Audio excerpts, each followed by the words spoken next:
مجھے ان کے بارے میں کچھ نہیں پتا. مجھے صرف یہ پتا ہے کہ ریسرچ رپورٹ بنانے پہ 5 لوگوں نے ریسرچ رپورٹ بنائی, انہوں نے ہم پہ دعویٰ بولا, اور یہ کوئی ایسی بات نہیں ہے کہ اچانک دعویٰ بولا ہے. میں آپ کو ایک بات بیک گراؤنڈ میں جاتا ہوں. میں نے سپٹمبر کے مہینے میں میرے پاس ایک انفارمیشن تھی کہ شاہد حیات صاحب, جہانگیر صدیقی اور شکیل الرحمان وہ یہ کہہ رہے ہیں کہ ہم نے ایگزیٹ کو تو پایا, تکمیل پہ پہنچا دیا ہے, تو اب نیا مینڈیٹ شاہد حیات صاحب کو ڈھونڈنا تھا. تو مجھے یہ رپورٹ ملی کہ اب وہ میری طرف دیکھ رہا ہے, کیونکہ پچھلے 7-8 جب سے یہ ڈائریکٹر بنے ہیں نا, میرے اوپر کافی دفعہ اٹیک کر چکے ہیں. اور اس دفعہ انہوں نے جو اٹیک کیا نا, وہ ریسرچ رپورٹ کی بنیاد پہ کیا, کیونکہ ان کو کوئی چیز مل نہیں رہی تھی, تو ریسرچ رپورٹ کی بنیاد پہ کیا. تو میرے کو جب پتا چلا کہ یہ ان کی بدنیتی ہے, تو میں نے سندھ ہائی کورٹ میں درخواست دی. سندھ ہائی کورٹ نے انہیں ریسٹرکٹ کیا کہ ایف آئی اے اگر ہراساں نہ کرے اور کوئی بھی چیز ہے تو ہمیں بتائے. یعنی سندھ ہائی کورٹ پہلے ہی سندھ ہائی کورٹ میں جا چکے تھے؟ میں جا چکا ہوں بالکل, اور انہوں نے سندھ ہائی کورٹ کے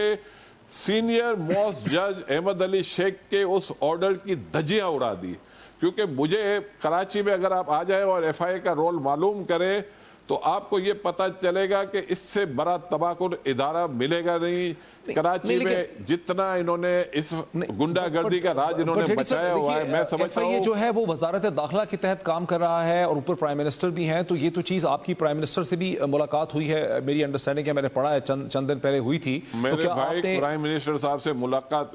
ہوئی ہے, لیکن پرائم منسٹر صاحب میں اتنے دم خم نہیں ہے کہ وہ شکیل الرحمان کو فیس کر سکے.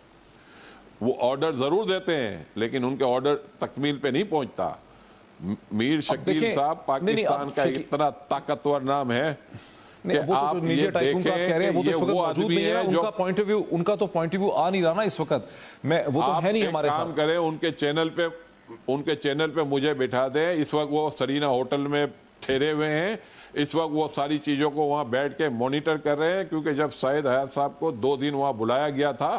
تو وہ فوراً پہنچ گئے, کیونکہ وہ ہر کام میں مداخلت کرتے ہیں گورنمنٹ کی.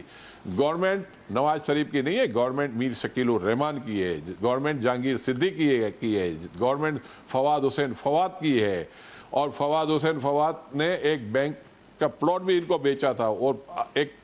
پنڈی میں ٹاور بن رہا ہے, اس کو جا کے معلومات لیں کیا ہے, وہ بھی جہانگیر صدیقی نے فائنینسنگ کی ہے, جے ایس بینک کی فائنینسنگ پہ بن رہا ہے. تو میرے بھائی صاحب, ان کے بزنس انٹرسٹ اتنے ہیں کہ یہ کبھی بھی نہیں چاہیں گے کہ ان کے خلاف یہ آواز اٹھائیں. ان کے سارے کرائم پہ یہ پردہ ڈالتے آ رہے ہیں, اور ان کے کمپیٹیٹروں کو وہ اٹھا کے پھینکنے کے چکر میں میرے خلاف 3 سال سے گورنمنٹ کی پوری مشینری لگی ہوئی ہے. یہ کوئی پہلا موقع نہیں ہے کہ میرے ڈائریکٹروں کو انہوں نے پکڑا ہے. مسلسل میرے خلاف کارروائی ہوئے. سیکیورٹی ایکسچینج کمیشن میں ایک چیئرمین کو چھوڑ کے سارے بندے فواد حسین فواد کے لیے کام کرتے ہیں. اور میں آپ کو یہ بتا دوں کہ سیکیورٹی ایکسچینج کمیشن میں جتنی کرپشن اس وقت ہے شاید پاکستان کی ہسٹری میں کبھی نہیں ہوئی تھی.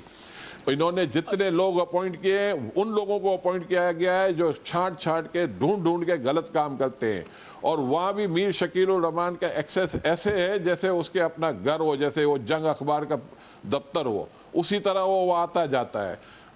اور مجھے صرف ابھی تک افسوس یہ ہے کہ ریسرچ رپورٹ کی بنیاد بنا کے چھاپا مارنا اور انٹیریئر منسٹری کا صرف اپنے ڈائریکٹر کو بلانا, اگر ان کو ٹھیک ہے سمجھتے ہیں کہ ڈی صاحب کے خلاف ایکشن ہوا, ان کو ہم نہیں بلاتے تو کسی نیوٹرل آدمی کو بلا لیتے, کسی چارٹر اکاؤنٹسی فرم کو بلا لیتے, کسی MBA لڑکے کو بلا لیتے, ان سے پوچھ لیتے. ایک ایسے آدمی کو بلایا ہے جس نے کراچی میں میر شکیل کے لیے یا جہانگیر صدیقی کے پیرول پہ کام کر رہا ہو, اور اس بندے کے کہنے پہ انہوں نے ان کو کچھ نہیں کہا, 2 دن بٹھا کے واپس بھیج دیا, اور آج وہ ریمانڈ لینے پہنچ گئے کورٹ میں. مجھے تو صرف افسوس ہو رہا ہے. ہمیں تو انشور کرایا گیا تھا کہ آپ کو انصاف دیا جائے گا. دیکھیے